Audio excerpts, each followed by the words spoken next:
Scotland are no strangers to World Cups, whether it's football, rugby union, or even cricket.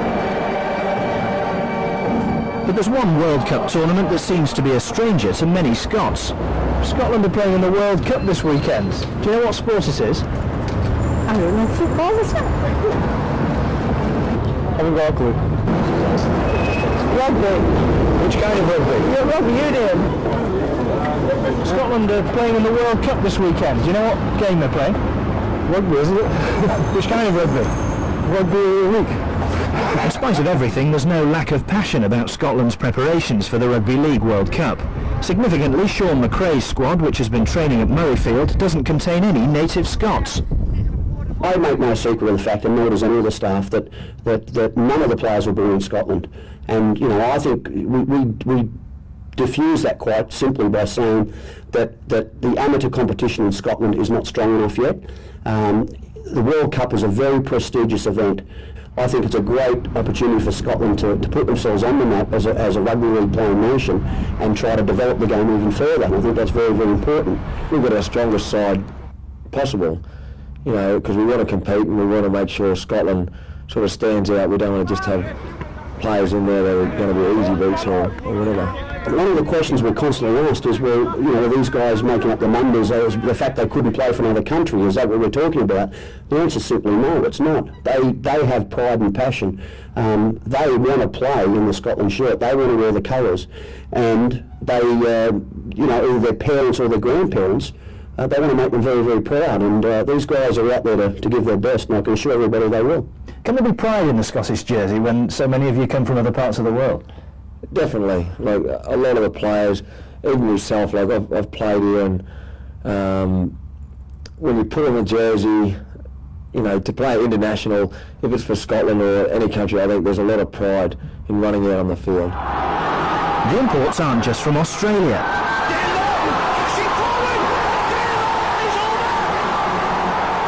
Yorkshireman Dale Lawton inspired the unfancied Sheffield Eagles to victory in the 1998 Challenge Cup. He's used to being among the underdogs. I played for Scotland 3 years ago, and I loved it then. And I had a chance to play for England this year, but I turned that down because I'd already played for Scotland. And you know, because I'm that proud that my family comes from Scotland, my mother's side of the family. So I just took chance again to play for them again, and I'm really looking forward to it. Hull's highly rated young standoff, Richard Horne, has no Scotland connections at all. His grandparents are from the Isle of Man. That allows him to play for any of the home nations. Oh, it's great. It's something I've wanted to do all my life, and I've finally got the chance to do it. Got selected for the Scotland squad, which I was very pleased about, especially with the coach being the club coach. So it's easy for me to settle in. I know a few of the lads as well, so it should be a good experience. Scotland's preparations have clearly been low-key, and there's a relaxed atmosphere in the camp. That feeling's sure to change when the team takes on the New Zealand Maoris at Firhill today. I think there'll be a lot of noise in both camps, really, because most opening games in tournaments often are riddled with mistake, a lot of unforced errors, and I think the team that can minimise those and maximise their opportunities will probably go and win this game. How far can Scotland go? What would your measure of success be? Ideally, we want to qualify, and that's the toughest part of the end of it. We've got a really tough group, so we've got to take it. We've got to get at least 2, I think, wins out of the 3, and beating the Maoris on Sunday, you know, that's what we're looking at the moment. It's a competition where you've got to worry more about yourself than worry about the opposition, but no doubt, you know, the opposition are thinking the same way as well. So hopefully we can perform well, and yeah, I think it would be tremendous for Scotland and tremendous for the game of rugby league if we could get through to a quarter-final berth. Do you know the words of Flower of Scotland yet? I certainly do, but if you want me to sing them, you'll have to get us all together, I think, because I'm a little out of key at times. That's good against him. Against who? The Edward's army, and sent him homeward to think again.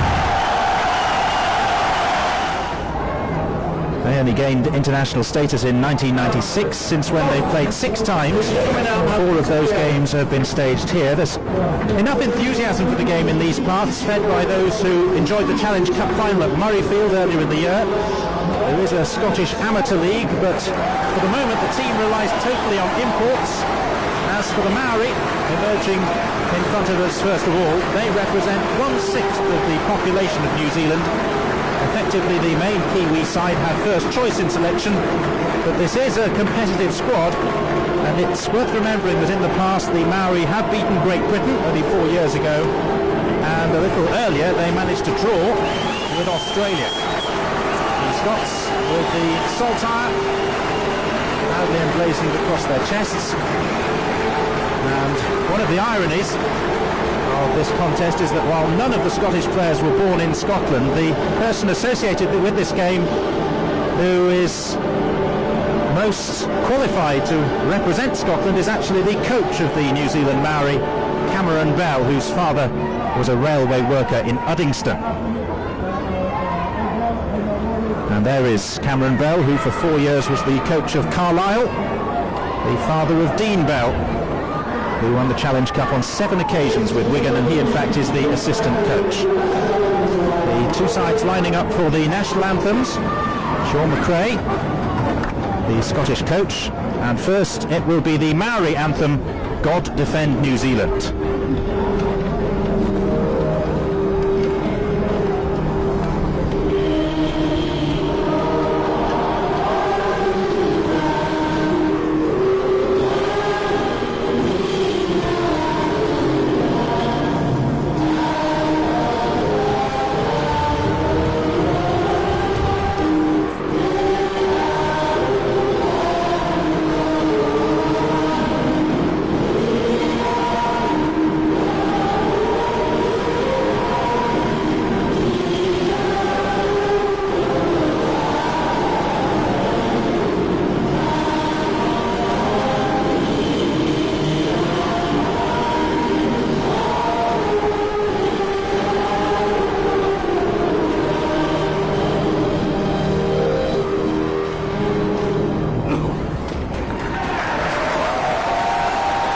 New Zealand sung in Maori, and now the much rehearsed Flower of Scotland.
Scots have been practicing the words,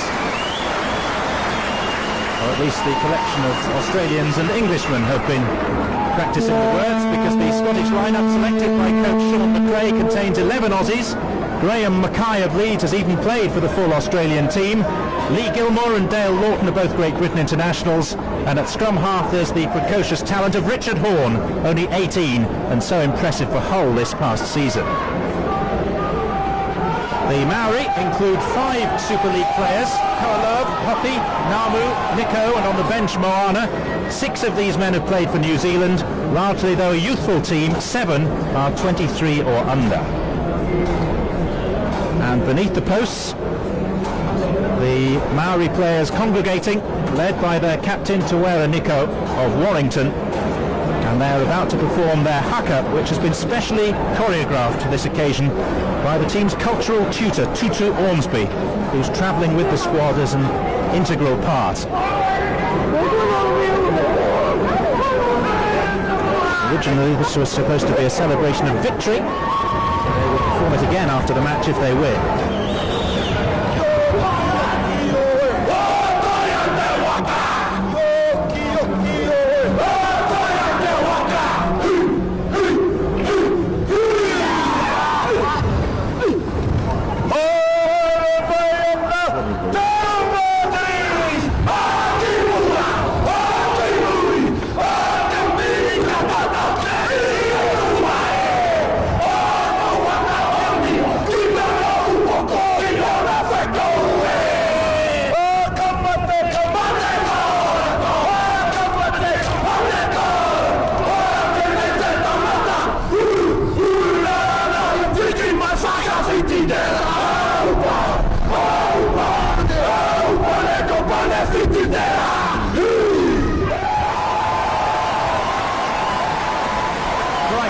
Stop trembling with fear and tell us who's going to win. I'm predicting that the Maoris will just about overcome Scotland. You can forget about it, dispel from your mind where the Scottish players are born. There's a lot of passion in this match, but I just feel that the Maori have the edge on this one. A lot of experienced players in that side. They're one from one screen. Tiara Nicol. And the referee, Stuart Cummings, vastly experienced. He controlled the last World Cup final 5 years ago between England and Australia.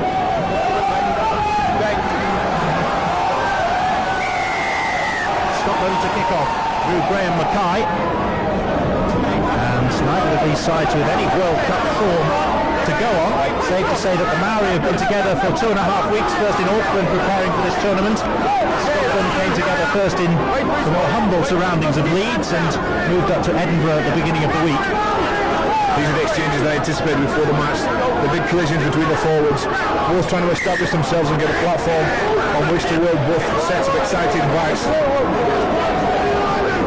Penalty early on, is it a scrum down? Just a little mistake, it is. Just a knock on the feet to Scotland, so Scotland have done their first job, their first task to upset the Maori with hard-hitting tackles and then have a chance themselves to take the ball forward. Richard Horne with the put in and the ball from the base of the scrum. Now here's Lee Penny, the fullback from Warrington. The playing surface is good. There has been a fair amount of rain. There's plenty of wind gusting around as well, although it has dropped off happily in the run-up to kick-off. And Scotland with a promising early position with Richard Hoare. And now Dale Lawton, one of the Sheffield Eagles players who dramatically won the Challenge Cup a couple of years ago. Horne, the fulcrum in centre field, straightening up and looking for a gap. It was good to see when Horne went there too. Purcell was close by. He realised that there was nothing on the outside, that the Maori moved up very quickly to cut down his options on the outside, took on the line himself. This is the last tackle now. They may go to the O, they may use the back line to the left. Well, this is Andrew Purcell with the kick through, and the chase is unsuccessful. It was Matt Daylight who went for the ball in the corner, who's been playing for Hull. He's about to move back to one of his former clubs, Cronulla. But the first set of 6 completed by Scotland, in the end though without tangible reward. A nicely weighted kick from Purcell. Daylight was there, just got in there in time, but couldn't get the grounding, couldn't get double pressure on the ball. He just bounced up in front of him, and it led off for the Maori. A good chance of Scotland gone. Let's go down to the touchline, where our reporter throughout the game is going to be Damien Johnson. Thanks very much. Here on pitch level, it is actually quite breezy, but the wind is dropping a little bit, and the pitch in fantastic condition considering all the rain we've had in Scotland over the last few days. Talking to Kevin Tamati before kick-off, he's on the coaching staff for the Maori.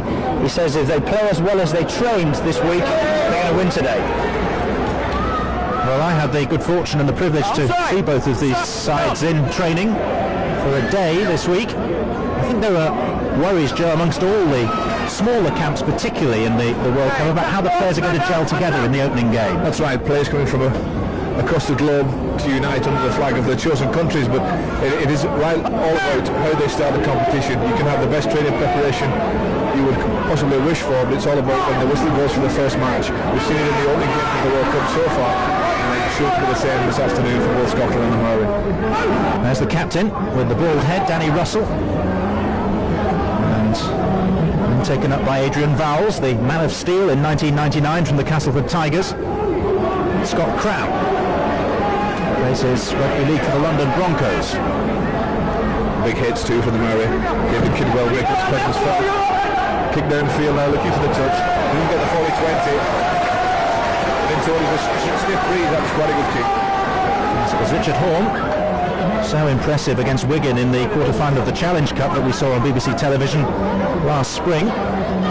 Sadly injured for the semi-final, but here, just 3 months past his 18th birthday, And already with nearly 50 first-grade games behind him. An excellent player, great prospect for the future. In fact, already making a reputation within Super League for being a star.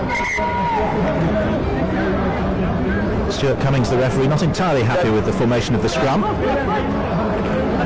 Here's Toa Koilov.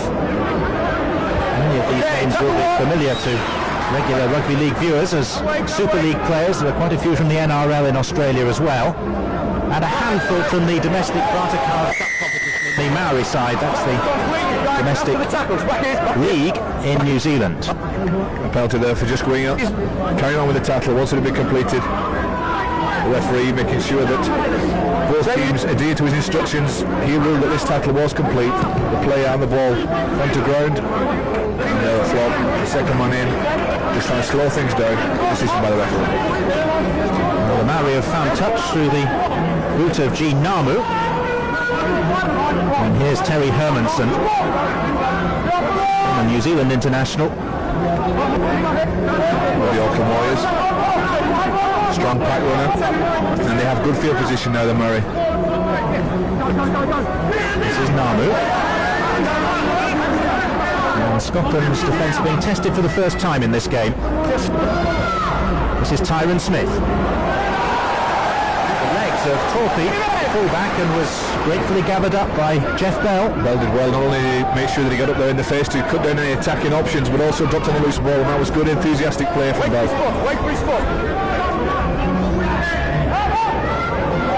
Some of these hits that are going in though, fantastic collisions, making the marks. It's a little bit chilly up here in the gantry, but I'm not doing on the field. Into a game that makes retirement seem like a good option. This is Darryl Lawton. Now Horn. Again will walk towards this near side and finds... my initial thought was that the ball had actually pitched inside the field of play, but the touch judge has said that it went out on the full. Mine too. It'll be interesting to watch this on the replay where the ball bounces. It has to bounce in the field of play for the scrum to be in that half of the field, and I think that was just inside the line. And I think a little bit unlucky there, Scotland and Richard Horn. Seen a good kick into the ring. Goes with the Maori. And something of a bonus for them. Maori have competed in the South Pacific Cup for many years with the other South Pacific Island teams. And traditionally, outside the test matches in New Zealand for touring Great Britain sides, they've been the toughest opposition, as witnessed by their 40 points to 28 win over Great Britain only 4 years ago. Again, good enthusiastic play. Russell this time getting down the loose ball. Scotland defending well. High shot there. Hey, don't make it. Yeah, lead up to it. Number one, please. Well, the step by Bell. And a couple of players going high for the Maori. The fullback up. Stuart Cummings, the referee, is asking for the fullback, number one, who is Clinton Torpy, who was the main perpetrator. I'm looking forward to Torpy playing the next match. A lot of people saying he's the star of the future. Associated with the Auckland Warriors, with a lot of Australian NRL clubs chasing his talent. As Torpy just broke into the Auckland side towards the end of the last NRL season and played 6 matches. Well, that was a touch. Did fine touch from the penalty, but a hand from the Maori winger. So it'll be a scrum down with Scotland's feet. Not the outcome they wanted, but still a good field position, a good chance for them to attack the Maori try line. This is Vowles. A lot of experience there. Vowles at the base of the Scottish scrum.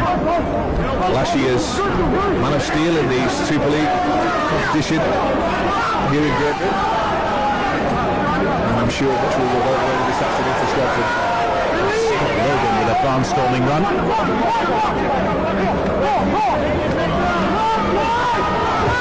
Heckenberg of St George Illawarra. Richard Horn of Hull. Andrew Purcell just released by Castleford, and the pass to his former teammate in club terms, Adrian Vowles, went astray.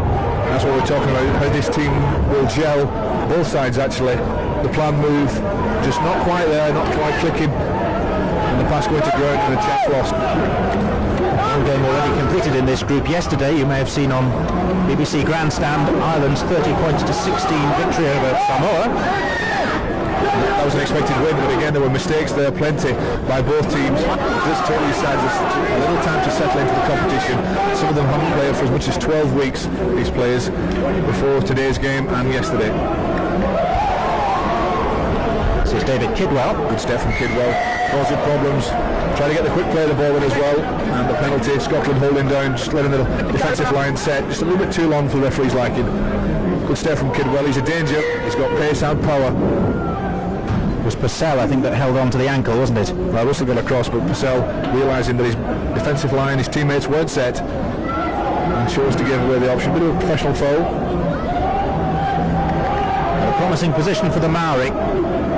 This is Tahi Rehana, who played in the Challenge Cup final in 1997 for the Bradford Bulls. And again, the referee unhappy and very quickly taken to Rohihi. Well, you may have expected them to go for the 2 points there, but a quick tap. The confidence obviously that they can break the Scottish line close to it. They have the power, he's got to cross the line, but good defence by Scotland. Just pushing him back. Well, he's gone for the screen, has he? Yep, he's going to test whether they've got the ball down. Well, second tackle if he hasn't. Stuart Cummings calling a temporary halt just to see whether Tahi Rehana managed to ground the ball when he got over the line. He certainly had the power, didn't he? Got low, used his body weight and momentum, crossed the line, a good referee too, just to check. I don't think he was there. If the referee had any doubt, was saying there was no way he got across the line. It's a second tackle as far as he's concerned, and the ball will continue to be played by the Maori. I don't think this will be a try. Good defence by Lawton, using his strength just to hold him up and force him back with the knees, preventing that ball from crossing the whitewash. Good decision to have a look at it. But the right decision, I think, will be given here. No try, and the tackle count will continue. It's a really stout piece of defence.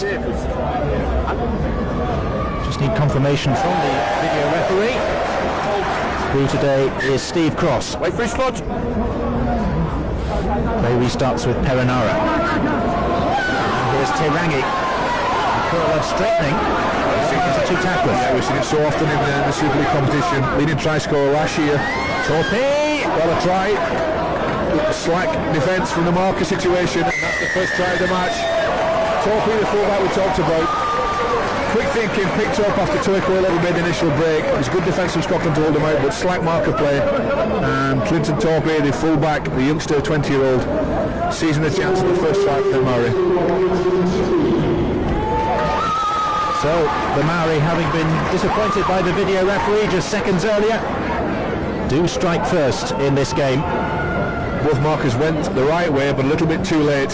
He used his wingman as a foil, Torpy, and then slammed it down with the right arm for the try. That was well taken by the Maoris, and I'm sure they were pleased not to have taken the 2 points, or the chance of the 2 points from the penalty. Ran it instead. Were held up once by Lawton, but then the fullback, using his reach and his strength, and beating Lee Gilmore to the corner for the try. So Torpy, who was pulled up for the high shot a few moments earlier, now has something to celebrate. But the try was scored right in the corner, and on a gusty day such as today, kicking is going to be a difficult business. Watching the flags around the stadium, around the ground, blowing in this strong breeze. It's difficult to tell exactly which direction the wind is coming from, but I would suggest that Namu just has the advantage of a strong breeze. Gene Namu, formerly of Auckland and Manly, and currently with Huddersfield. He was their regular kicker this past season, although given their lack of success he didn't get too much practice.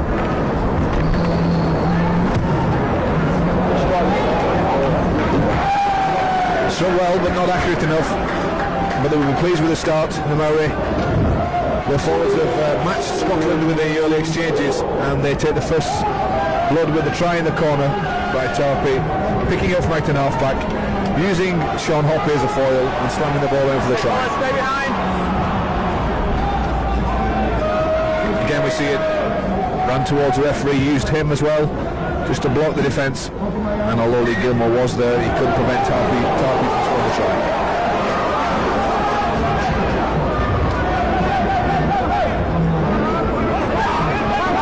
So So the Maori, who are 50-1 fifth favourites for this competition. I'm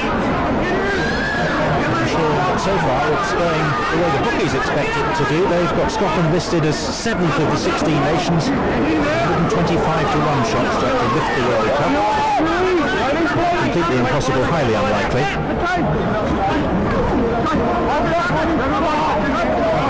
So this is the game that counts for these two. The first game, both keen to make a mark and win it.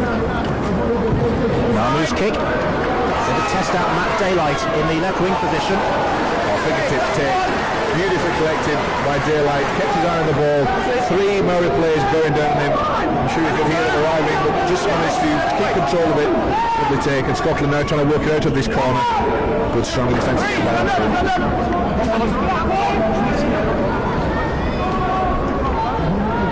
And there's a wing. The size of the forward, helping out his forwards. Graham Mackay, the former Australian international.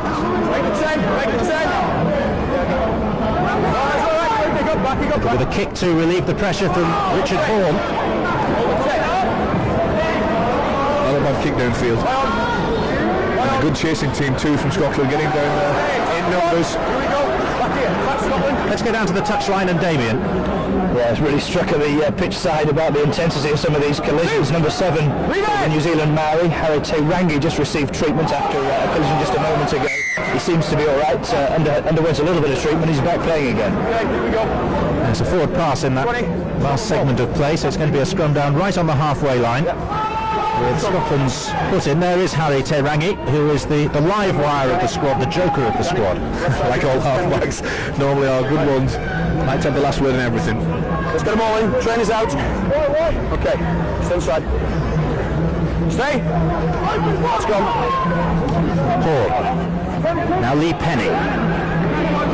Just to see how quick both packs were on the break there from that scrum, just to get to the defensive line or the attacking, depending on which side you were on. Interesting to see also how Tiago Nico is organising behind the Maori line, making sure that his players are there. Jonathan Davis mentioned before the programme, I saw the programme, I should say, that he had a quiet season for Warrington Wolves. He's involved in everything in this one, and in that there's a penalty given away. There's Corpu, was the player pulled up. Nico, the captain, also having a word from referee Cummings. It's an interesting difference in interpretation between the Northern and Southern Hemisphere referees over the interference at the play the ball. We saw the New Zealand referee in the England-Australia game at Twickenham last night giving a lot more latitude. That's right, they're a lot easier on play the ball. They allow players to play quickly and get the roll on, and it'll be a case of seeing the British-based players adapting as fast as they can to try and come up to speed. In this case we've got the referee that's used to refereeing to the British interpretation, but both teams will be keen to make the mark in that area. Heckenberg celebrated his 21st birthday on Friday. Move out. Australian clock will do much as expected. Russell to Horn. Still trying to get their attacking game going. Scott Logan held. It's not easy to get it going either when you're meeting defence like that.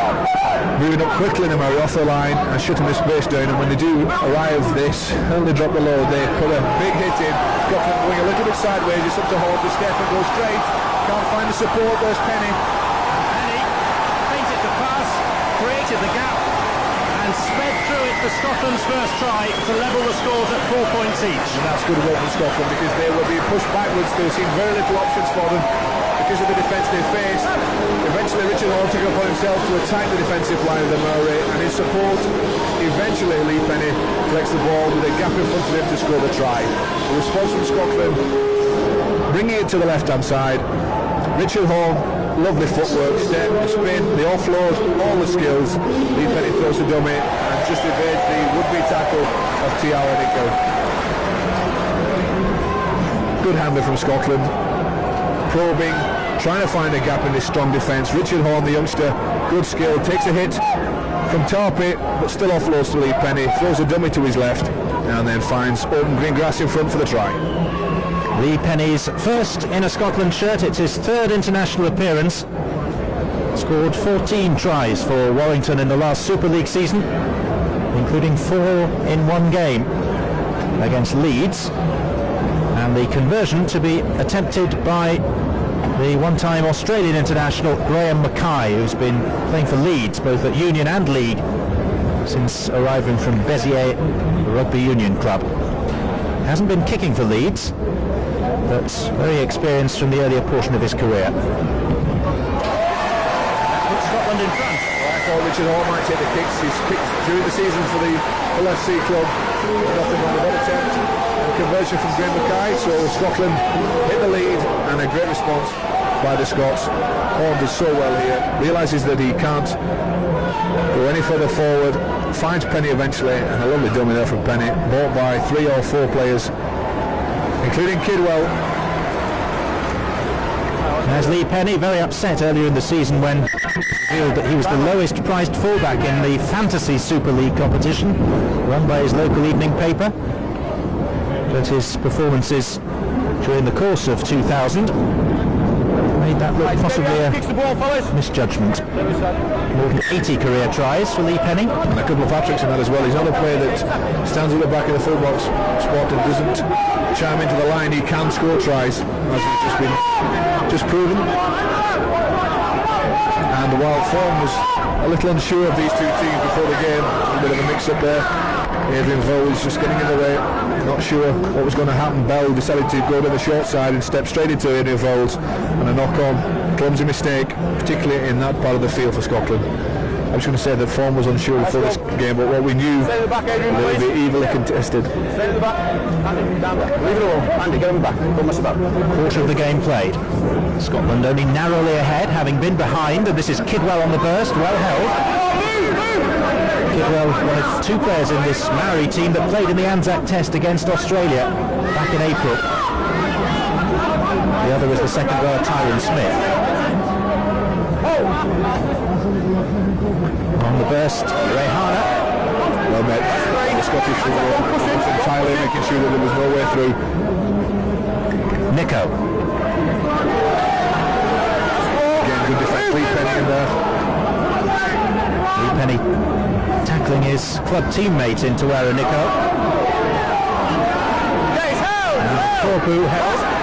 Last tackle. Needs a moment of ingenuity from the Maori. This is Jean Namu. And the offload to Rohihi, but good defence from Scotland. That is great defence. That's well structured, organised defence with a lot of commitment as well, because they were on the rack a little bit there. The mistake in their own quarter, and they had their backs to the wall, but came up with the goods. And you have to thank Sean McRae and his coaching team for that. There's no quarter being asked or given out there. It's an inhospitable day weather-wise, and there are some bone-crunching tackles. Scotland trying to emerge from their own 20-metre line. Come on, move! Russell. Now Heckenberg. Caught by Corpu, the Maori second rower. Horn. Scott Cram. Now, Gene, come on, Gene! He'll be the kick downfield again to try and get field position. Kick is by the captain Russell, straight down the midriff. I was going to say the throat, but it was a bit more than that of Clinton Torpey, the fullback. It's good defence. You can see the skill that Torpey possesses, his own style, all in one hand, looking for the gaps. Very elusive and strong. An entertainer like yourself, Joe. Yes, thank you for that. Right now we're up here, particularly with the velocity that's going into the tackles. Now Rohihi. Now we have a full back line to the left. Nico playing the pivotal position there, looking for the long pass possibly. No, drops it back on the inside. And again, good Scottish defence. As Rehana took the tackle. Now Jean Namu. The chip through, which is comfortably fielded by Graham Mackay in the end. And Mackay forced back over his own line. Play in the field of play. Tackle one. Tackle one. No, he didn't lose it. Tackle was in the field of play. Danny, get out of there. So here's Lee Penny trying to gain some metres. That's two. Tackle two. That's a good chance for them, Murray. Great Friday, well used, well experienced. Both clubs and Greg Norman, this player. Leeds Rhinos, East. Harmony, they've quite a few. The Crushers. Now playing for Scotland. They did well just to get back there and defend. Make sure the ball is safe and keep the field of play. Horn. Now Andrew Purcell. And he felt slightly unlucky to be released by Castleford at the end of the season. Lee Gilmore. who until earlier this week was actually on holiday in Ayanapa. Arrived with the squad only in the middle of the week. Top of his town. And goal good back. Torpy. The story about Lee Gilmore was that he hoped to be called up by England, wasn't, and only at that stage did it emerge through a casual remark to the Scotland coach Sean McRae that he was actually eligible. And Sean's wise enough to take little remarks like that and use them to his advantage and to Scotland's advantage. He's assembled quite a formidable squad here, utilising the ancestry rule. Move out! Knock on. Knock on, Gibbon. I'm sure Cummings just spotted this. It was the last tackle. Knock on. They were looking for the kick possibly. Right, you put the ball out. But just a little knock forward.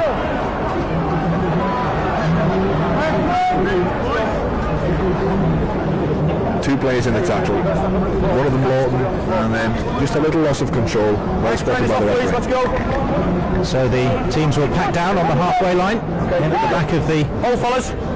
Maori scrum to wear a Nickau, but the ball is out on the Hull side with Lee Penny. Hull side, that was Horn of Hull.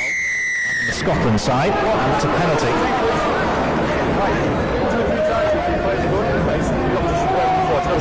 Tawera Nico being spoken to. We should perhaps explain before floods of letters arrive at the BBC offices that Tawera Nico tells me this week we've been mispronouncing his name for the last 15 years. It's not Nickau, it's Nico, and bearing in mind how tall he is, he can be Nico. Well, exactly. My apologies to you, because for the last 10 years that I've known him, I've been calling him Nico, so my apologies. We'll follow your lead. Not that we're scared of him at all. That's all right. Top John, I'm so wide. 6 foot tall and 6 foot wide. He's a key to this Maori side, though. And the battle between he and Adrian Vowles in the 13 jerseys will be crucial to the outcome of this match. Big hit there going on the outside. Totally illegal. And Bell was rattled. There's Russell to Vowles. Vowles held man and ball by Odo Manuel. Heckenberg. He's a heck of a big player. Scottish crowd appreciating that drive towards the post. The last tackle, they decide to come to the left. He appears to have run down a blind alley, but suddenly daylight opened up. And it's a handover. Disagreement involving Scott Logan, the Australian who's playing in the second row for Scotland. Last tackle one. Here we go.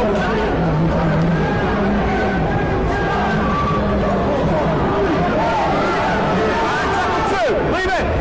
And wait.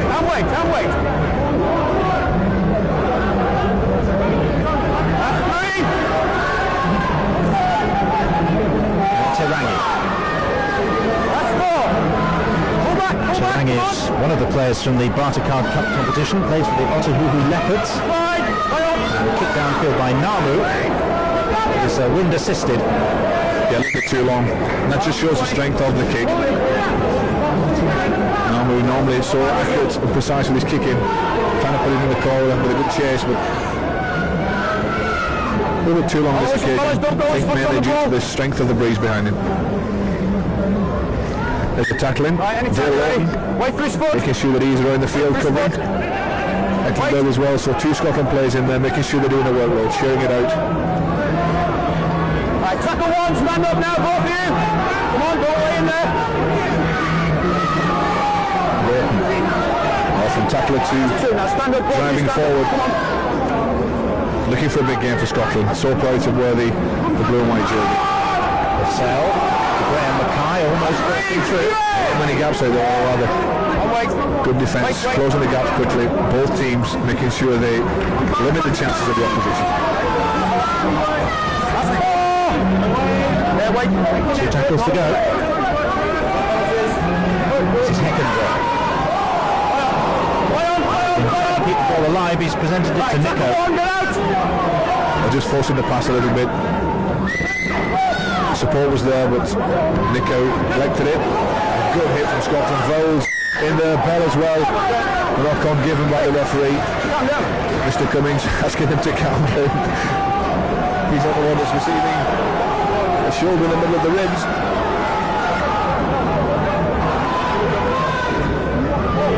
there, fellas. All there. Let's go.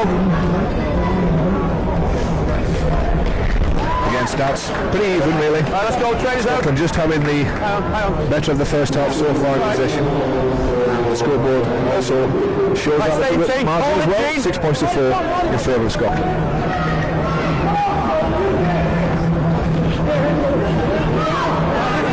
Scotland who've only played 6 previous internationals, won 2 of them. It's really only the last couple of years that they got very serious about it. With respect to the pioneers who started off international rugby league involving Scotland in 1996, it was only last year that Sean McRae came in as coach. And very much with this World Cup appearance in mind, they've been building very firm foundations. This is Hall, switching the point of the play with Andrew Purcell. Purcell with the kick through. Only a half-hearted attempt really to get to the ball by the fullback Torpey, and it's been hacked behind. Well, good pressure from Scotland. Torpey did get there and managed just to push the ball sideways rather than control it and got it to his body. Got down but didn't control it, and it was left in the end. Terangi. It was, yeah, you're right, just to kick it dead and make sure that it was safe. But it'll be a drop out now, and Scotland will get possession back from this kick and have another chance to attack the Maori line. There's Sean McRae, the Scottish coach. Michael McDonald, the team manager, alongside him just to the left there. So successful as marketing manager of Castleford Tigers. I think the messages there going down to Mike Gregory's assistant as well on the bench. Former Great Britain player, Warrington player. Part of the Scotland setup. Now this is dangerous here from Dale Lawton, just lifted the leg. Dale, you can't jump into the tackle. Jumped in, right. You can't jump into the tackle. Referee well spotted, so he couldn't, so it's a penalty. Okay, calm, let's go. You see here Dale Lawton just lifts the leg. And that was dangerous. Dale Lawton is actually going to be taken off for the time being. The interchange regulations in this World Cup, really a hybrid of the rules here in Britain and those down under. 12 changes allowed from the 4 substitutes. That includes blood bins. And you saw there David Maiden of Hull starting the play in place of Lawton. Terangi. Now Kylie Leuluai. Yeah, that's 2, clear!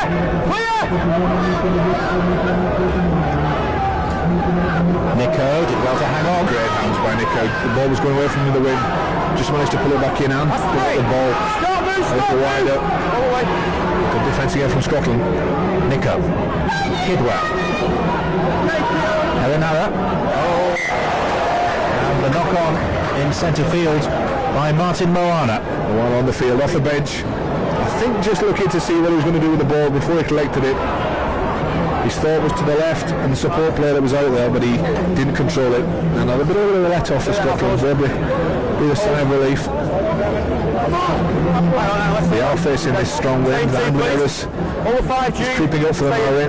Scotland playing quite well, controlling the ball, controlling their sets of 6, and that's important in these conditions. And in the second half, they will have that strong beast to their backs. Lee Penny to play the ball. This is Lee Gilmore, who's wearing number 5, which is normally a winger's shirt, but playing in the centre. Graham Mackay, who is playing on the wing and was going to wear number 5, has never done so before and didn't want to. I also suggest maybe that shirt didn't fit him. Look at the size of Mackay. Lee Gilmore, the slimmer of the 2.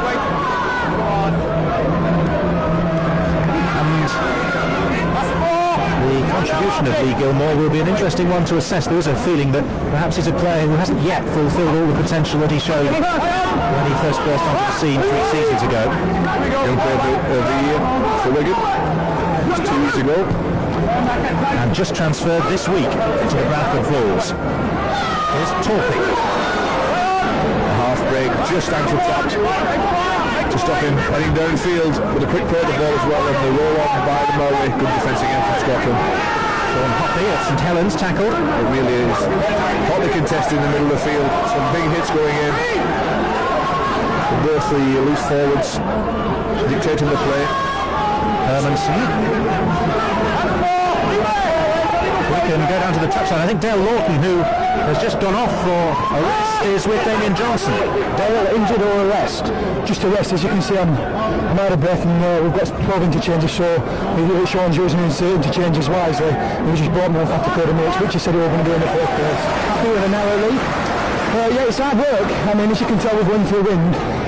So we're just looking to keep a short lead, keep the score down, and hopefully in the second half can wear them down a bit and score 3 more points itself. Looks very physical out there. It's definitely physical. We're moving up real quick. Stuart's on a short 10, and it's a real physical game. Thanks, Ed. Thanks a lot. It's not as physical since he went off. Just as Dale likes it physical. I was interested to see you mentioned that the wind was strong before the tackling. It is a physical game out there. It's a contest, and the score reflects that. Scotland just in front. The Maori again. Andrew Purcell is limping quite heavily. You can just see in the back of the picture there for Scotland. And standoff half. Nowhere to go. Look for the ball a little bit wider. Realise that Scotland will go quickly. Here's Purcell. He seems to be struggling. He may be looking for a replacement. So the latecomers, Torpy's try put the Maori into a 4-0 lead.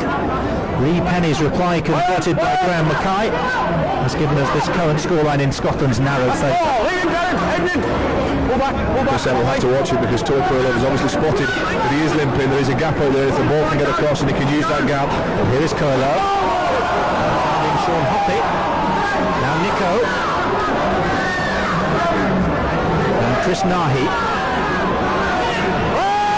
Tackled by 3 Scottish players. Expect this ball to go high, use the wind, try and cause some problems for Lee Penny. Instead they do a little chip over the top, but well collected by Matthew Daylight. Got down well controlled it, he wasn't fouled by going backwards for the long kick or the high kick, just held his position just behind the defensive line and took it well. Terry, move on, Terry, hands up! Nice little chip over the top by Moana, and great take by Daylight. And Daylight now in possession, running laterally. Stand up! Now Lee Gilmore. Nice footwork from Gilmore. Attempted big hit, coming in and just use the footwork to get away, make the player miss, and then look to promote the ball and pass it to the outside. It wasn't. This will be a high shot on Richard Horn and a penalty. Penalties 2 creeping up, a few high shots. Horn, nothing up with the first one, and then the high shot across the top by Hermanson. Did catch Richard Horn. Nothing wrong with the first tackle with 9, and then across the top Hermanson got caught. Hang on, hold it. From Richard Horn in the jaw. So now crucial time just before the half-time interval for Scotland to try and extend their lead. Here's Hall, covered from the hit by Hermanson. Purcell, who hasn't recovered and is limping still quite badly. And now Andrew Purcell signalling to the bench that he needs to be replaced. Scotland, though, still on the attack with Gilmore. Mackay going inside him. And Russell across quickly to acting halfback. Using Mackay as a foil. Down on our side, not much room to work, they nearly came off for Russell, the captain.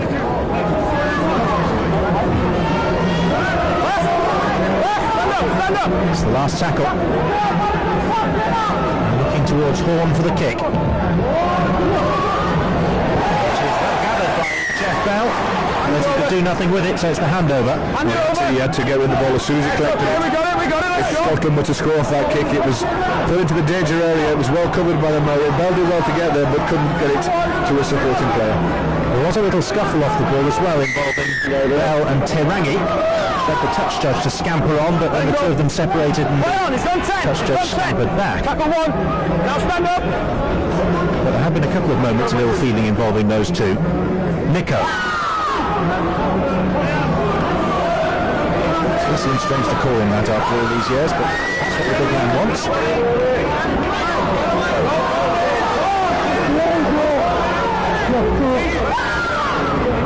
Hermanson, who's going to retire after this competition. Terry Hermanson, 33 years of age, 4 caps for the full New Zealand team, for clubs as diverse as Sydney City and Doncaster. Hermanson's knees so bad these days that he rarely trains. It's bone on bone together now. It's a sprint here. Daylight and Penny covering. Penny again, using his experience, just getting there, preventing Manuel from collecting the kick. It's now Daylight who's trying to get back into the field of play and just bring the pressure away from his own try line.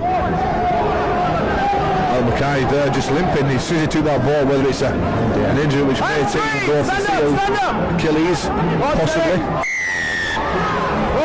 Another minor configuration, unsurprisingly involving Hermanson. And Vowles. Move away. No need for anybody else to come in.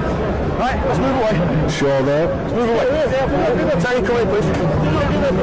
Will he get good refereeing? What I saw is you pull him down after you go in and tackle him. Right, he's no right to stand up. You don't carry it on. Okay. The characters that will never take a pace backwards, Vowles and Hermanson. Scotland getting the penalty. He's 26 on the field at the moment, they won't take a step backwards. Make that 27, I'll put the referee in there as well. This is Danny Russell. Just to prove the point.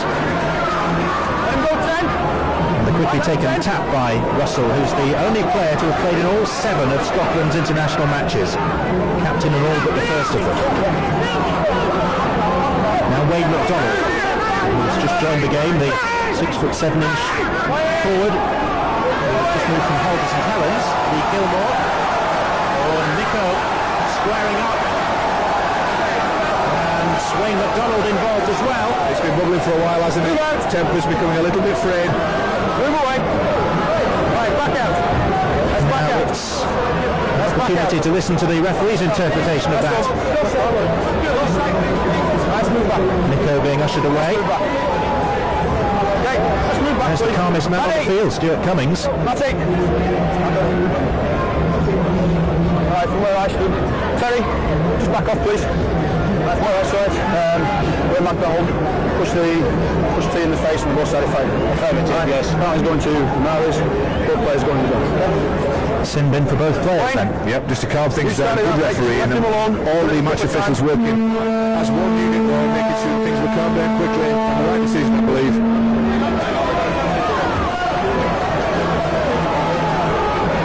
So, McDonald and Nico. For that exchange, will spend 10 minutes in the sin bin. And whilst the referee was meting out justice, the half-time hooter went. Half-time hooter went, but the penalty will count. And if only when this ball is stopped, the referee blow for half-time. They'll take the tap.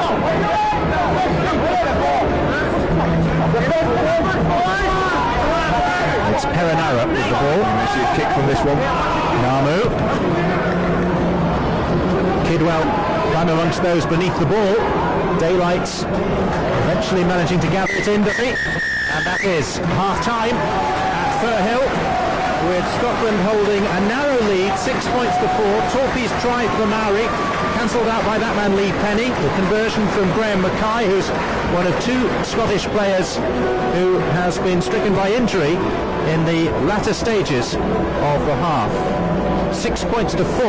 Is that a fair reflection, Joe? I think so. They've done remarkably well, Scotland. They'll be pleased with that in the half-time interval because they are into that strong breeze, and the talks at the half-time will be how to utilise it in the second half. Right, let's go down to the touchline and get the view of the Scotland assistant coach, Mike Gregory, who's with Damien Johnson. Mike, would you have settled for that at the start of the game? I think 6-4 and the state of the wind, obviously the viewers can't tell how breezy it is out there. Yeah, we'll be quite happy with that time. We're just going to control our sets and we can push it a little bit more. They're a bit rattling the Maoris, but we're 40 minutes and we just can't ride them off, and 6-4 is just too close to go. What was your view of the Sunday a few minutes ago? Well, again, we're right on top of it, and obviously you've seen it closer, but Nico throws the first punch, maybe that should be sending off, and maybe it was a sin, but we're not going to go, it's a test match football. It's a bit of give and take, and you can get away with it, so be it. welcome back. Just waiting the arrival of the two teams from their half-time break. We've been talking in the half-time interval about the number of Scots, or rather the lack of them, in the Scotland side. It is worth pointing out that the first ever captain to lift the Rugby League World Cup was a Scot, Dave Valentine, back in 1954. And there, those two gentlemen with the lit microphones, charged with the task of relaying this game back to the Maori viewers and listeners in New Zealand. Population of 450,000 out of the 3 million New Zealanders are of Maori descent. And on the right there, Clifford Hemana Waka.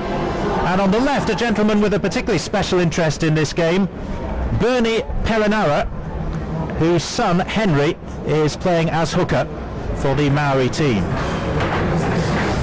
And here come the New Zealand Maori, the Aotearoa Maori, to give them their native title. Aotearoa means the land of the long white cloud.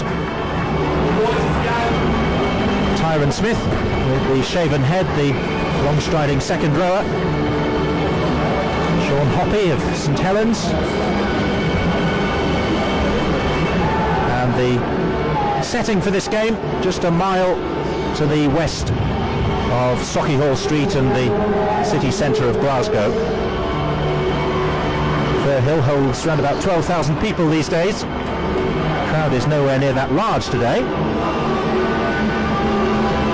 But what can't be faulted is the enthusiasm of those here in Scotland who are doing their utmost to get some sort of a grip for rugby league by the setting up of the Scottish Amateur League, which has been in existence for 5 or 6 years now.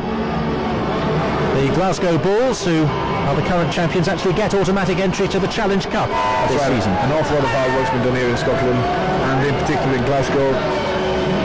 Obviously, soccer predominantly played and watched, but they are making their mark in Scotland for rugby league and trying to promote the game. Well, the Maori team are out there. We're just waiting for the Scots. Number 15, Maori.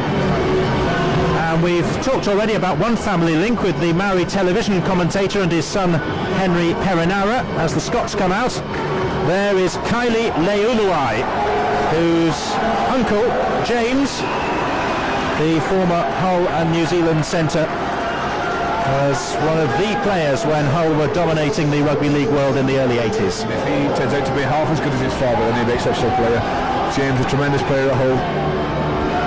Privilege to watch, not that much of a privilege to play against. Great skill. There's another of the pronunciations that Tawera Nico gave me. He said it's not Luluai, it's Leuluai, so henceforth it is. And henceforth again, my apologies to the family.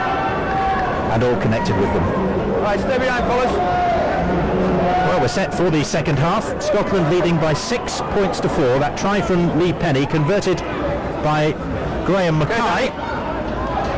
And the try scorer directing operations behind his own post.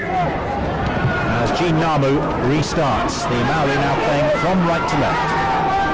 So we're going to set up now and see if Scotland utilises strong breeze at their backs and push the ball down, try and get field position, and then capitalise on hopefully some mistakes that they've been able to force the Maoris to make.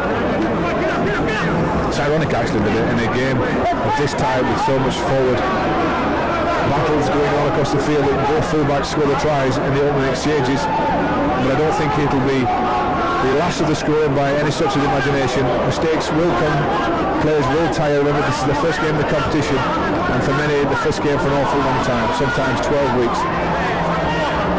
So players will tire, there will be mistakes, and I think there will be a lot more points on offer before the end of this second half. Worth reiterating as well, as another crunching tackle is effected out on the field, that it is 12 aside for the time being. Wayne MacDonald of Scotland and Tawera Nico, the Maori captain, sin-binned in the dying moments of the first half, and they will be off the field for the first 10 minutes of this second period of play. The pace of the game and the intensity of the hits haven't stopped despite Nico and MacDonald being off the field, and the Maori have a great chance here to the left with good tackling. Lee Gilmore getting across there. The last tackle. Now way to go to the air possibly. No, instead putting it across. Well, a half chance if the Scotland can pick this up. Horns there and does well again. Good enthusiasm. Gathered it in from Terangi. maybe that my eyes are deceiving me, but there is an anomaly out there as well in the form of the number 6 for Scotland, Andrew Purcell, who is still limping. He's actually got number 6 on his back, but he's in back play at the moment as we watch the charge up towards the line by Matt Daylight. But if you look at his shorts when he turns round, he's actually got number 13 on his shorts. Can't see it from that angle, but he's wearing an amalgam of various people's kit. Well, that must have been a bad tackle. Merge two players together. Andrew Vowell's shorts being sported by another player. The last tackle for Scotland, this set of 6. Purcell, well, again, he's struggling. You can tell he has problems with the ankle. He attempted to step off that right foot, and he just gave way beneath him. I think he'll be looking again to be replaced in this second half, because the Maori will exploit any weaknesses out there. Just put a couple of good hits in defence. It's his ability to cover across at speed that will be the determining factor whether he stays on the field. Let's hear from the manager of the Maori team. They're trailing 6-4 at the moment. He's with Damien. Ben Penny, what was said at half-time in the Maori dressing room? Well, obviously Kevin Bella isn't very happy with the way we've been playing. We certainly didn't train this way. I think it's just trying to settle in, and hopefully that we can open our game up. We play a pretty open game, and obviously you haven't seen that in the first half. Thanks very much, Len. Okay. Well, the Maori have a penalty. Gene Namu with the ball. It's up to Tirangi really and Namu to try and get the more expansive game plan into position here, because they have had the forwards battle for the first half. Namu on screen there really needs to promote the ball and bring in the exciting backs, including that full ball we talked about, Tarpey, and make sure that he champions the line as often as possible to cause problems for Scotland. This is Chris Nahi. He just to play for the Gold Coast Chargers.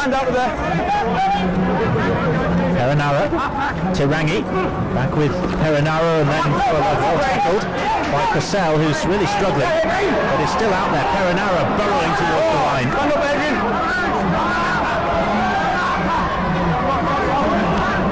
Now Moana, shrugging off 2 attempted challenges. Tirangi providing help. Val's got back to him. It's the last tackle. There's an overlap here on the left too. They have to push it wide, and Maori in Scotland will have to scramble. They do well again.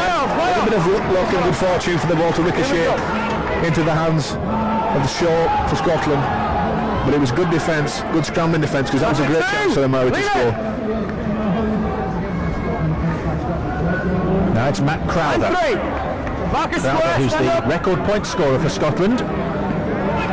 Only amounts to 24, but theirs is a brief international history so far. Both teams still down to 12 men, but there's still very little space, very few gaps for which to run through. Half a chance for the big forward. Russell looks to kick and test out the fullback Torpey, who's not found wanting. It's the part of the game he particularly enjoys when he's able to come forward, and he's managed to offload to Sean Hoppy.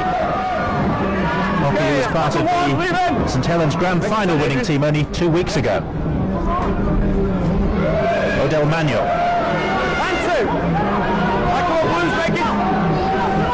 Perenara.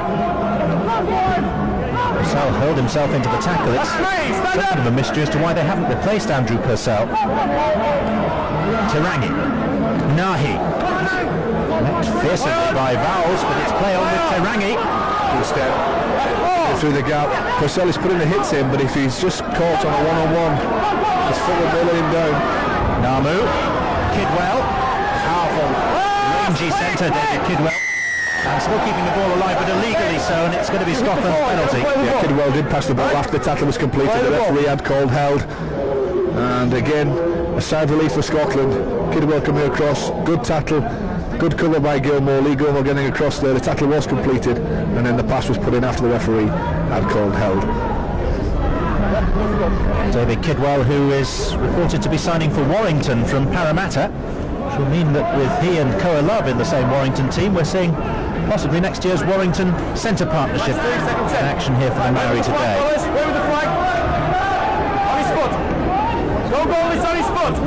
Russell's tap. Darren Shaw. Another 3 minutes or so before Nico, as we now have to call him, and McDonald are able to come back onto the pitch. That's 2, stand up! All the way, fellas. That's good. Across the dummy half. Richard Hall. Very stricken Purcell. Vowles allowed the ball to slip from his grasp. Looks crestfallen as well, Adrian Vowles. Well, it was shrug of the shoulders and a pat on the back for him. But again, there was very few openings in front of Vowles and his teammates. Good sliding defence put on by the Maori. Let's go, They made sure that they moved up and out to stop any chance of Scotland exploiting down the flanks. There's the top tacklers again, continues Scotland. Being caught this time. Namu up there as well, a half-back for the Maoris with 16 tackles. That shows how much work is being done in the middle of the field in the ruck area. And Namu possibly being targeted by Scotland and forced to do a little bit more work in defence than he would like. At the time it was Kidwell whose handling wasn't secure. Matt Crowther. Alright, tackle one! Stand up! With Crowther coming on and Mackay off injured, Scotland have a ready-made replacement when it comes to goal kicks, if we get that far. Gilmore. That's two! Almost up to halfway. Let's hear from Damien down on the touchline again. Yeah, Danny Russell's been at the centre of all of Scotland's best work this afternoon. It's been interesting to see because, of course, at club level his future is in some doubt.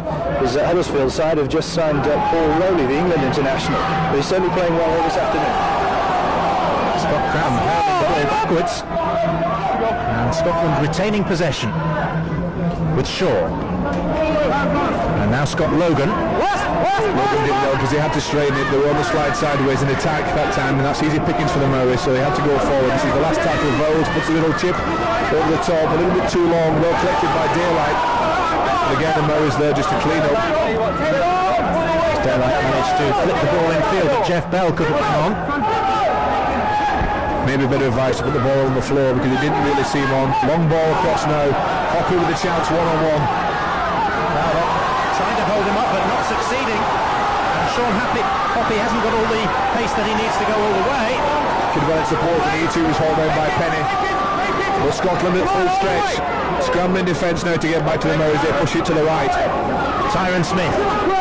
Smith accepting the two-man tackle from Vowles and from Shaw. Well, there were two people outside him waiting for the passing gaps in space. There again is Taupi.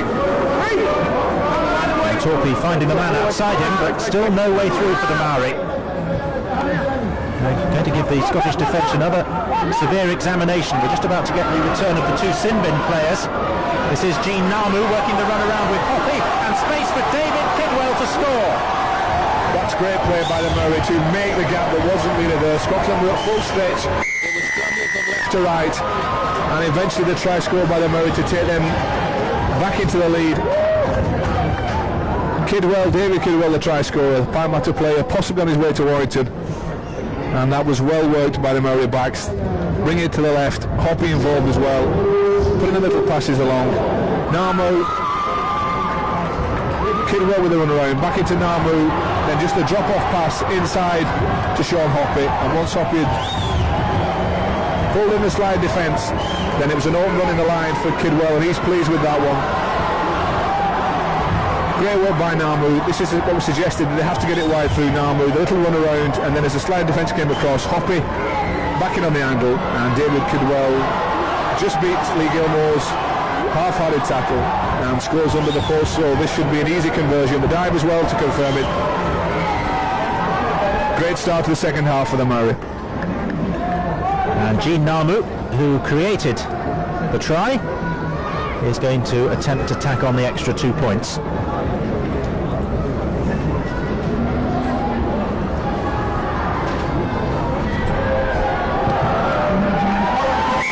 Puts the Maori back in front thanks to David Kidwell's try. 5 caps for New Zealand, this though his first international try.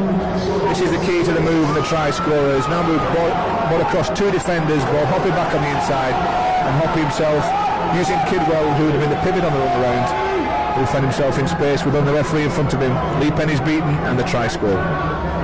Here from the high shot, again you see Namu, they run around with Kidwell, just sucks the defence in, they go on the slide, Hoppy back on the inside, and that pivot and centre play of Kidwell, the try scorer. Really well worked score by the Maori. 10 points to 6 in favour of the Aotearoa Maori. Fifth favourites for the tournament. They really fancy their chances of getting through to the quarter-final stage. And the sin bin's off. Back on. The two players. McDonald. That's right. And in their absence, and they will take the lead again. So despite the strong breeze that's Scotland's back, they are the first ones to capitalise in the second half. A good player really to score a try. They worked it well, they had pressure, and they had Scotland on the rack for 2 sets of 6 there before they scored the try. Interference at the play, the ball by Jeff Bell. Bell never getting back, just caught it with his leg. He's annoyed himself too because he tried to get back in the marker position, but he did interfere, and therefore Namu will kick to touch. And again the Maori come deep into Scotland's half in an attempt to just stretch the lead. Strong words, I'm sure, from Cameron Bell and his son Dean Bell have changed at half time. It was said that they hadn't, or they weren't playing the way they trained. I presume that the try scorer by Kidwell just proves what they are capable of. Nico, now Manuel, back with Nico. Familiar attempt to weave his way towards the line. Cameron Bell, the coach, watching on anxiously. And that's going to be a penalty to Scotland. Two markers out. Clear What's that penalty? explanation by the referee. Man playing the ball took 2 markers out. The man playing the ball had taken the 2 markers out, just blocked the acting halfback to pick up and try and exploit the gap. Nicky went forward and the referee pinging the Maori for the penalty. So again, relief for Scotland, who have put the ball into touch and try and work down field. They really have to get some field position. They've been on the cost for the majority of this second half. They've had very little field position in the Maori half, and I think they'll have to use the strong wind and the kick just to get down there into the Maori half. There's the possession, 72% of the opponent's half by the Maori, and that into a strong breeze in the second half. Oh, the fumble by Gilmore. And that's not hell, you see. We don't like to see them kick early on, but in a breeze, with a breeze at their backs, if you make a mistake in your own half early in the tackle count, then again, under pressure Scotland would have been much better. I'm sure Lee Gilmore there would have annoyed himself for dropping that ball, but I think it would have been wiser just to put the kick downfield and try and force the mistakes from the Maori. There's Tyron Smith. They seem to be growing confidence now, don't they? They're making little plays around the base of the scrum. They're also dictating at the half-back position. Here's Moana, Namu looking for the centres. Kidwell again goes off the right foot and straightens it. Good defence from Scotland, but they are pressing the Maori and they're looking for another try. Within a metre and a half of the line. It's been a tight game, so another score for the Maori might be enough, and there is Torpy for his second try. The tip off, it was one to watch. It was again a well-worked try by the Maori. The ball back inside this time. Kidwell involved, Moana involved, the pass from Moana to Torpy. And the Maori extend their lead, his second try on the debut. Lovely pass. They had them at stretch, the little ball back on the inside. Moana does the damage. Namu's in support, but he's not needed. And Clinton Tarpey scores his second try. Quick hands from the acting half-back position. Moana just draws Gilmore out of position. And the full-back chimes in for his second try. Well worked. Scotland at full stretch, the inside ball, and the defence breached. We were tipped off, it was one to watch, and it was a good call because he's played very well in attack and defence, scoring 2 tries on his debut. And Gene Namu with another relatively straightforward attempt to tack on the 2 points. 14 points to 6 at the moment with this kick to come. 22 caps for New Zealand, Gene Namu.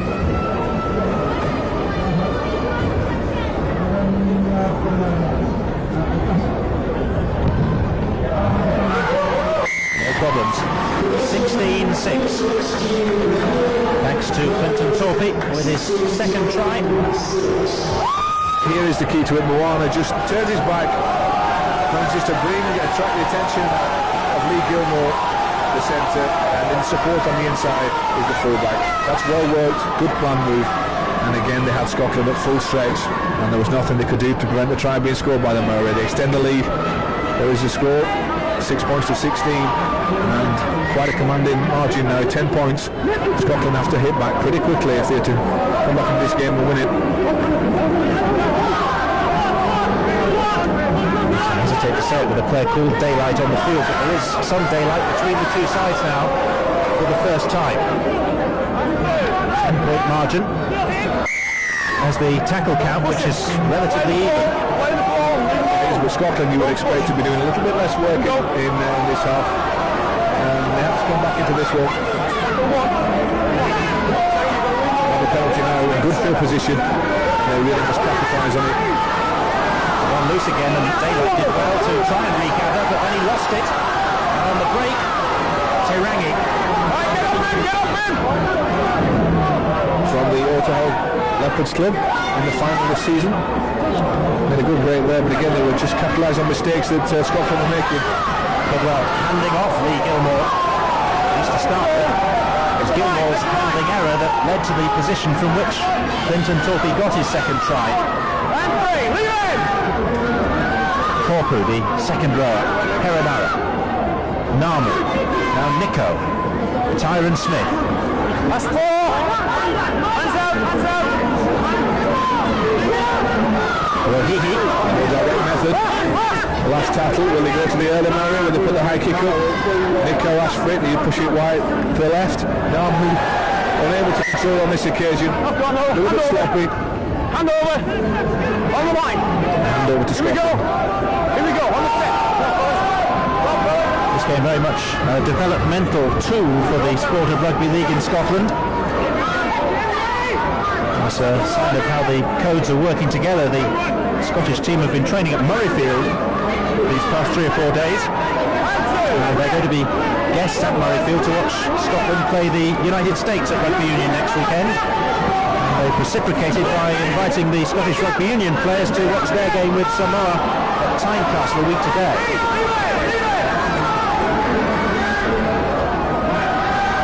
Plenty of youthful support for Scotland. Horn.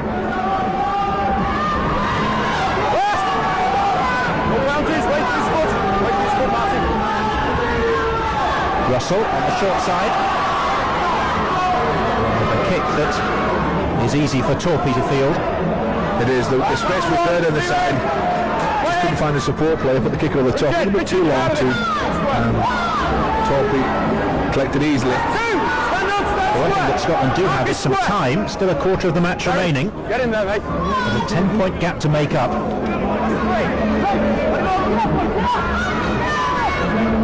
Rohihi. Come on, fellas, you're not getting back to 10. Not coming back to 10. And that's a sign of Scotland tiring. The referee there just saying that they weren't coming back to 10 in defence. They weren't making the defensive line, and he's just given a penalty against them. Sean McRae must be a little bit worried now because his players are starting to flag. 10-point margin. Looks at his clock just to see how long they have to get back into this match and win it. So important to get off with a win in the competition, and the Maoris look at this stage like they might be pinching this one from a close contest. And this expected to be the closest of all the groups, with Ireland and Samoa also involved.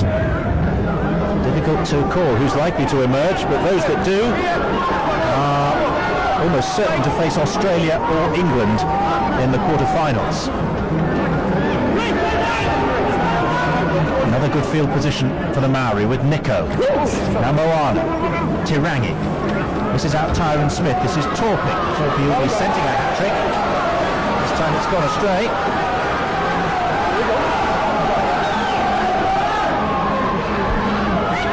They're showing the confidence of Maori, they're just forcing the pass a little bit too much. They are leading in the score, but 10 points is not enough for them to become haphazard and make too many mistakes, because Scotland have the ability and the capability and skill to capitalise should they get field position and possession deep in the Maori half. And I still feel they have to use some of the kicks. They have to try and get field position by using the strong breezy shoulder backs instead of trying to go down the middle. They have a penalty now. It's probably a quick tap. Maiden wanted to take a quick tap, but cleverly Corpu, the second row, just caught him as he ran past and halted his progress. Adrian Vowles. He'll need to push this one deep. Doesn't get as much distance on it as he probably wanted. But the training moves have been practiced throughout the couple of weeks leading up to this game. The platform first of all through the forwards drive. Morton taking it forward. There's Lawton. Russell waiting to distribute. Lawton has just come back on in place of Darren Shaw. There's Bowles. And then Scott Cram. Half a chance for Cram. Good defence. Just shutting the gap at the last minute. Maori. Bowles to Lee Penny this time. Maori tacklers swarming around him. Stand out, stand out. They have to hit towards the post, try and find a gap just on the fringe. They bring it back in the middle. Instead, that's the last tackle. Good strong defence from Maori. Tyron Smith that caught Heckenberg. Last tackle. Horn goes to the air but slices it off the outside of the boot. The idea was there, but the execution poor. And again, it just shows how strong the wind is. The slice off the boot, and the ball goes sailing into the dead ball area. Richard Hall, the scrum half. Such a talent. Well marked during this game. Had very little opportunity. We've been mentioning that Scotland have been playing at Murrayfield and generally in Edinburgh. Cameron Bell and his son Dean there both have spent time with the now defunct Carlisle club, and so they chose Carlisle as their training base. They were invited to a mayoral reception earlier in the week. Chance for them to meet up with plenty of old friends. And finally Dean Bell marrying his wife Jackie from Carlisle. He was telling me this week that he met her the first day he arrived in Carlisle. In 1982. Came over to play a season with Carlisle and then came back to this country with the first ever Maori tour when they played a succession of amateur sides the following year. And then of course ultimately ended up as a very successful teammate of yours, Joe. Namu to Tirangi. Torpy. Oh, well gathered in by Jeff Bell. Held it well at full stretch there. The Maori again just forcing the pass, the penalty for slowing it down. Go away! You back up, you want. But just watch this. Tarpey flicks the ball out of the back. Bell at full stretch, one hand, and then gathers with two and collects it. And then there was the flop after the tackle had been effected. It was number 11, that Korpu, who went in late. Yeah, to a goal of the first tackle in there. It was continued after the referee had said it was held. Sorry, sir. Here's the call. Corn's kick. Scotland with just over a quarter of an hour in which to rescue this position. Games to come against Ireland in Dublin on Wednesday and Samoa at Tynecastle. Next Sunday for the Scots. For the Maori it's Samoa at Workington on Wednesday and then Ireland in Dublin next Saturday. For those that survive this rugged battle. This is Vowles. Now Penny. Kidwell did well. See how he just didn't take the decoy runner, just moved up and kept his eye on Penny, making sure that he couldn't go forward or get the pass away. Hackenberg. The play to slip it out. David Maiden. Russell. Now Vowles. Again, too much weight on the kick. Well, Crater was in space on the right hand side on the flank, but he couldn't find him with the pass, so the kick was too strong. Time off. Done my whistle. Ball restart. Right, wait for my whistle, please. Ready? Seems a long time since Lee Penny scored that try for Scotland. Let's hear from Damien Johnson. Okay, tackle one. Penny took a bit of a knock in a collision just a moment ago with Purcell, the big Maori. He's trying to run it off, but he looks a little bit like he's walking a bit gingerly at full-back. And that could be a weakness for the Maori to exploit. Well, the weaknesses that the Maori are exploiting are those they've created themselves. There have been some big hits. And Purcell, Mackay and now Lee Penny have all felt the full force. Here's Tyron Smith. Clear! Nico continues just to dictate. He's at right and half back. And again involved, just forcing the pass, involved in most things now that the Maori do in controlling, using the experience. This is Korpu. Some more confidence and freedom about the Maori now that they have a reasonable margin. One of the nerves and the inhibitions. Kick is by Moana, taken by Matt Crowder. That was a poor passage of plays by the Maori. They didn't make much yardage in the forward direction, and the kick wasn't that good either. So Scotland now have a chance to go across the halfway line with the second tackle. This is Maiden. And Maiden hopefully will put a gap in there, the dent in the defence. It's quite a big 10 yards, the referee's taking them back. This is Dale Lawton. Russell at dummy half. Now Richard Horn, who's not that big an influence on the game, he's helping to create Lee Penny's try. That was better. Heckenberg. That was better from Horn again, just running straight at the defence, causing problems, stepping off both feet. That was Penny's try, remember, that was caused by Horn running at them. Now Vowles with a chance. Wayne McDonald and now David Maiden, and he's in!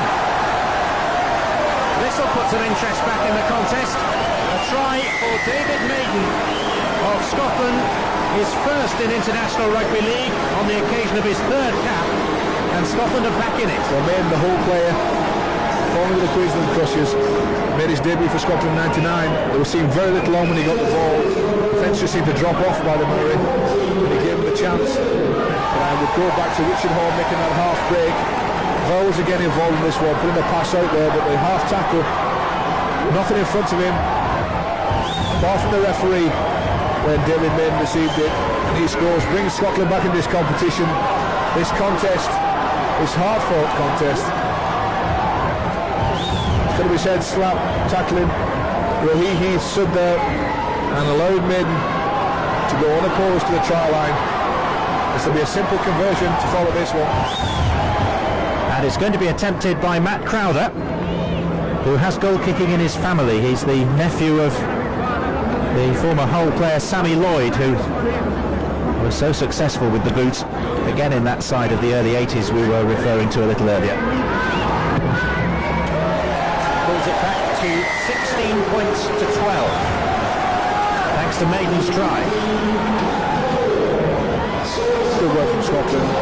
They've been trying for a while. Vowles had a short ball which he could have promoted. McDonald drags it forward. Maiden collects, re-tackling in the end for the first time probably by the Maori. He just bumped off, never really got to grips. Corey Toilov involved, and then brings Scotland back into this one, all set up for a grandstand finish. 16 points to 12. Jonathan Davis has put his money on Scotland, perhaps because of the weather. They'll be feeling a little happier now than when they were trailing by 10.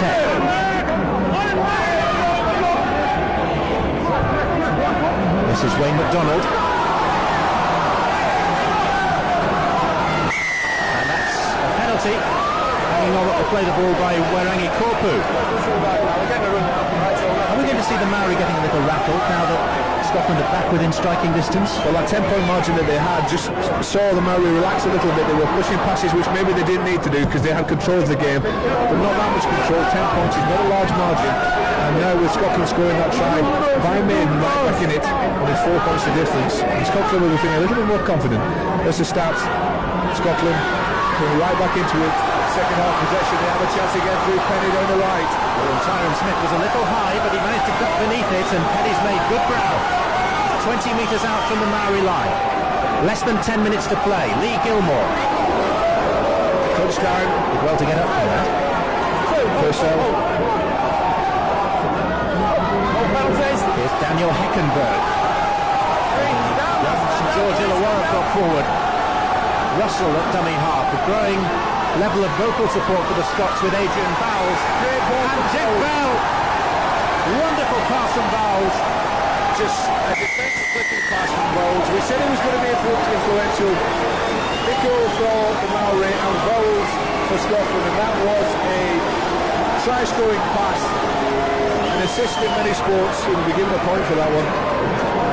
Well, all he had to do was collect it and hit the gap which he targeted. A fantastic pass. Just watch Vowles here, collecting the ball from Horn, drawing the defence, using the big number 16, McDonald as a foil, and Bell chimes into the line and hits the gap perfectly. Vowles just splits the defence with a pass, and Bell scores a try. All tied up with a kick to come. So Jeff Bell, the Queenslander, giving a chance for Matt Crowther, who didn't start the game. He came off the bench with all the injuries that Scotland have suffered. He has a chance to put Scotland back in front. The scores tied at 16 points each. Crowther is Scotland's record point scorer. And he's played in 5 of their 7 internationals. Kicking from his favourite side, and I would suggest that the breeze would just help this one if he manages to steer it between the uprights. Not worry about the distance, just the accuracy. A couple of breaths of Glaswegian air. Relaxed approach. Has he got the distance? Too relaxed. Well, I said the distance wasn't the problem. I think he maybe thought that the breeze was a little stronger than it was. It didn't give that one as much as it needed. And now we're possibly down to drop goals to separate the two sides at the end of this one. Here from a different angle, the try, and again the Bell's pass. O'Donnell the foil, and Bell just saw the gap there. All he had to do was wait for the pass, and it was perfectly delivered. So we said at half-time, too close to call. It remains the case. And Vowles has made another break. Oh, and then the ball went loose, and the Maori will escape on this occasion. One-on-one. The challenge, had it been 2-on-1, it would have been a penalty, but Paul Love got back. Well, he just started to drop off tackles. But because of that mistake from Vowles, they have a chance to come back. Will they set themselves up in the middle of the field for the drop goal? The clock continues to tick. Nico will go down to the touchline in just a second after this attack has unfolded with Poor Love. In fact, we can now hear from Damien Johnson. Yes, substitutions could be crucial as we enter the final stages of this game. 12 changes from the bench allowed on each side. The Maori have 3 left, Scotland 5. It could be crucial. They set for the 1 point. They got to the middle of the field. And it is Gene Namu lofting the ball. And Stuart turns away and raises his arm to signal that Namu is successful. The referee took his time in signalling that one, just checking with the linesman to make sure that it was. His touch judges that it was the 1 point. Namu had set himself. It was called by Nico. The full team knew what was on. He got to his favourite side for the right footer. 1 point separates the two sides. Well struck by Namu. Took his time, hit the spot. And 1 point the difference. We can have a draw today, with this being a match in the league section, the mini-league section of the World Cup. We can have a drawn game. We will only have periods of extra time in the knockout matches from the quarter-final stage onwards. And that's very much a possibility at this stage. Just 1 point in it through Namu's drop goal. Here's Nico.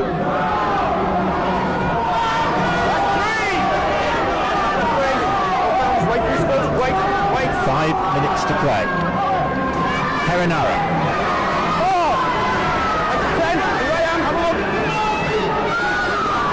And Torpy spotting a gap and shooting away, and then offloading to Terangi.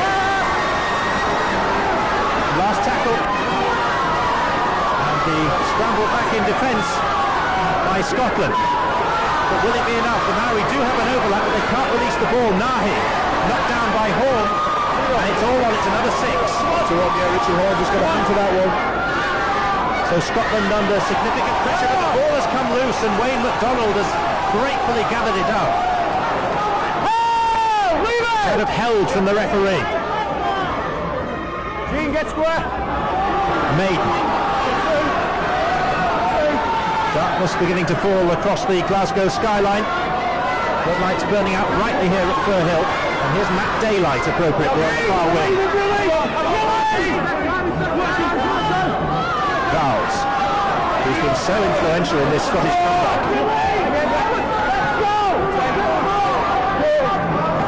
McDonald.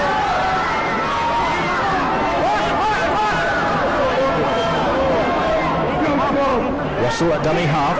to Richard Hall. Kicks downfield and has to backtrack.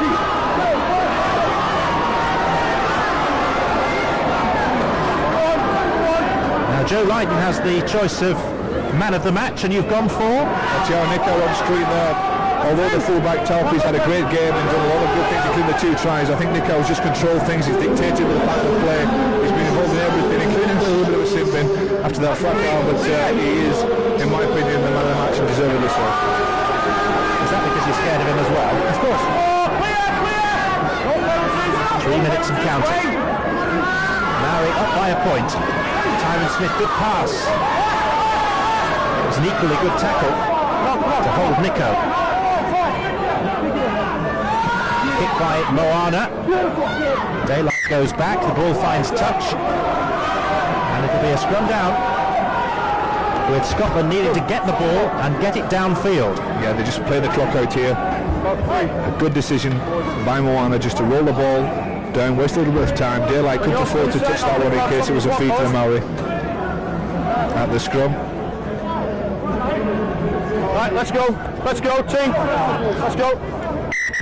The aim for Scotland is to get within range. Well, there's been a switch in the half-back position for Sailor field the scrum. Richard Horn Time on, Gene, hold the fight. going to receive at first. Time off. Come on, fellas, don't waste time. Don't waste time. Can exploit some Stop the gap. clock. And they started it again. This is Richard Hall. This is the stage of the game where destiny beckons to someone to really make themselves a reputation. First ever involvement in a World Cup tournament for both these sides. And Andrew Purcell, who's playing despite that injury that's hindered him for most of the match. Let him up, get your hand out. Russell. Now Dale Lawton. What a battle these forwards have had. A full match non-stop. Horn. Good chip over the top, hoping the bounce is in his favour, but it isn't. It Jim's a touch, quite nicely for Torpy. yeah, just a touch too far. Richard Horn wanted the bounce to come back to him. Torpy was there covering well. And there'll be no rush. Take it up, probably white football and then go for the kick into the corner. Just over a minute to play. Here's Moana. Now Nico. Succeeding in running the clock down at this stage as the rain begins to really come down with some force across Fir Hill, making it even more inhospitable. Tyron Smith.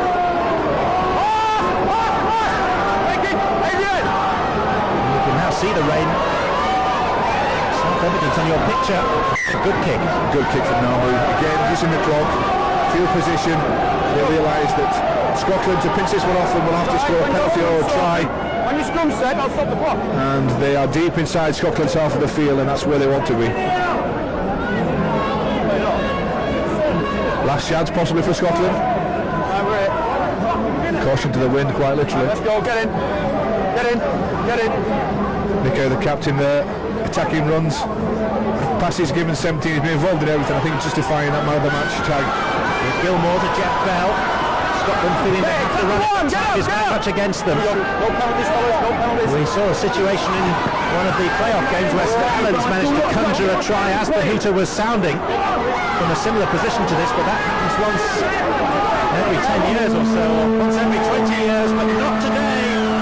And the Maori have marked their first ever appearance in a match in a World Cup by winning by a solitary point, the drop goal by Jean Namu, separating these two gallant sides.